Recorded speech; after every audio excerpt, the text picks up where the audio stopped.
अध्यक्ष हिंदी विभाग, राजा सिंह महाविद्यालय सिवान। आज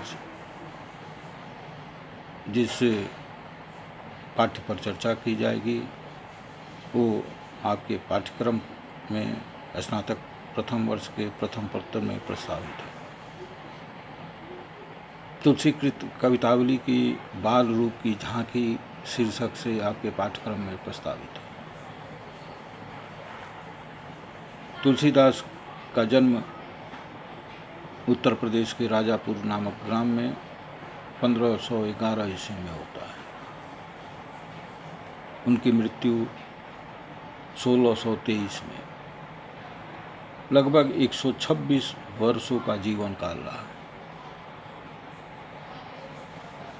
तुलसी जिस समय साहित्य के लिए, साहित्य रचना करने के लिए प्रेरित होते हैं, उस समय भक्ति आंदोलन खड़ा हो चुका था। कबीर की वाणियाँ, सूर की वाणियाँ लोगों के जन जन को भक्ति के रस से तृप्त कर चुकी थी। इस आंदोलन को आगे बढ़ाते हुए तुलसीदास ने महत्वपूर्ण योगदान दिया।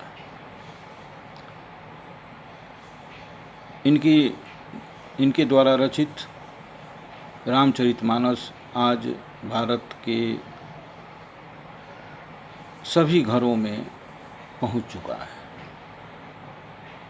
इसका कारण शायद यह है कि इसके पहले राम भक्ति को लोक भाषा में रचने की परंपरा नहीं थी।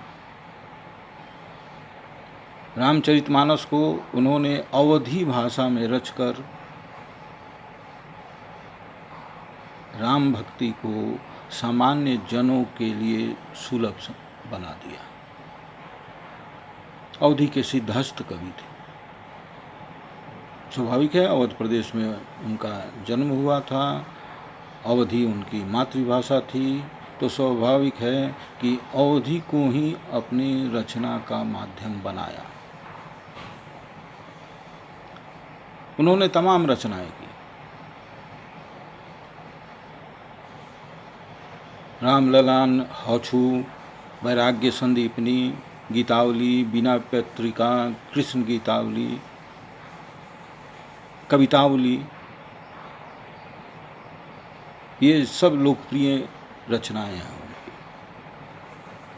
कवितावली इसलिए महत्वपूर्ण है कि अवधी के होते हुए उन्होंने ब्रज भाषा में रचना की। ये इस बात को प्रमाणित करता है कि उस समय ब्रज भाषा के साहित्यिक स्तर पर अवधी के मुकाबले अधिक मान्यता थी। किसी के कवित्व को प्रदर्शन करने के लिए ब्रज भाषा का उपयोग आवश्यक था। यही ब्रज भाषा जो आगे रीतिकाल के आंदोलन की महत्वपूर्ण भाषा बनती है, उसी ब्रज भाषा को सूरदास ने अपनी पदावली के रचना में प्रयोग किया था। स्वाभाविक है, कवि सुलभ प्रतिस्पर्धा भी होती है और इसी कवि सुलभ प्रतिस्पर्धा के कारण सूरदास से होड़ लेते हुए अपनी क्षमता को प्रमाणित करने के लिए उन्होंने ब्रज भाषा में कवितावली का प्रणयन किया। यही नहीं, ब्रज भाषा में कवितावली का प्रणयन करते हुए वात्सल्य जो सूर से जुड़ा हुआ है, सूरदास के वात्सल्य वर्णन के बारे में कहा जा चुका है कि वात्सल्य वर्णन के क्षेत्र में कोई ऐसा कोना नहीं है जहाँ सूरदास की दृष्टि, कवि दृष्टि नहीं गई हो। तुलसीदास ने उसी सूरदास की उसी विशेषता से होड़ लेते हुए कवितावली में बाल रूप का वर्णन करते हुए वात्सल्य वर्णन में भी अपनी क्षमता को प्रदर्शित कर रहे हैं। कवितावली के जो पद आपके पाठ में प्रस्तावित हैं, उस पद की व्याख्या आज हम लोग उस पद का अर्थ संधान हम लोग करेंगे। जो पहला पद प्रस्तावित है उसमें कवि श्री राम के बाल रूप की चर्चा करता है, बाल शोभा का वर्णन करने की कोशिश करता है। अवधेश के द्वारे सकारे गई सुत गोद के भूपति लय निकसे। अवधेश के द्वारे सकारे गई सुत के गोद के भूपति लय निकसे। अवलोकी ही सोच विमोचन को ठगिसी रही जे न ठगे धिक से।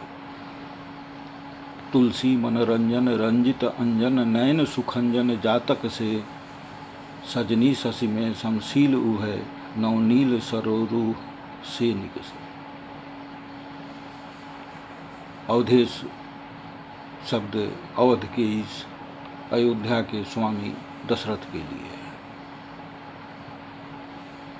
सकारे मतलब सवेरे, सुत मतलब पुत्र, भूपति मतलब अयोध्या के मालिक अर्थात दशरथ, अवलोकी मतलब देखना,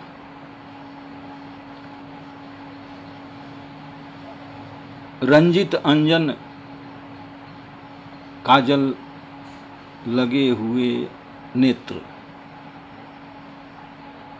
खंजन सुखंजन जातक से। खंजन एक पक्षी होता है जिसका बच्चा, जातक मतलब बच्चा, शशि चंद्रमा,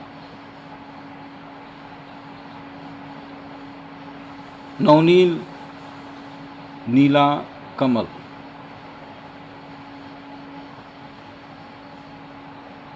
अवधेश के द्वारे सकारे गई, एक सखी दूसरे सखी से कहती है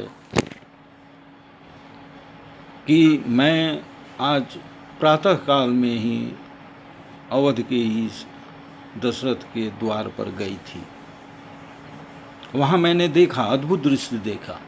सुत गोद के भूपति ले निकसे। सुत पुत्र श्री राम को गोद के भूपति लैनिक से गोद लेकर बाहर निकले हुए थे।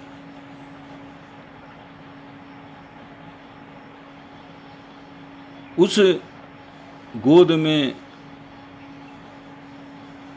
लिए हुए दशरथ, गोद में जो बालक श्री राम हैं उनकी शोभा ऐसी थी कि अवलोक ही सोच विमोचन को, कि उसको देखकर सोच विमोचन, जो दुख की भावना, पीड़ा की भावना है वो विमोचित हो जाती है, मतलब खत्म हो जाती है। पीड़ा का हरण, उनका सौंदर्य सभी तरह की पीड़ाओं का हरण कर देता है। उनके सौंदर्य में इतना आकर्षण था कि मैं ठगी सी रही, मैं सब कुछ भूल गई उस सौंदर्य का रस लेते हुए। उस अद्भुत सौंदर्य से जो नहीं प्रभावित होगा, जे न ठगे धिक से, उसको धिक्कार है। जो उससे प्रभावित नहीं होगा उसके जीवन को धिक्कार है। आगे कहती है कि तुलसी मनोरंजन रंजित नयन अंजन नयन सुखंजन जातक से। खंजन के शावक अर्थात बच्चे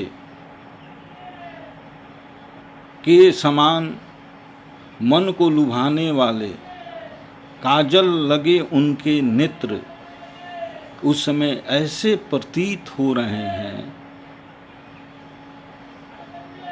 मानो चंद्रमा में दो नवीन सौंदर्य वाले नीलकमल खिले हुए हैं। इस कविता की विशेषता यह है कि इस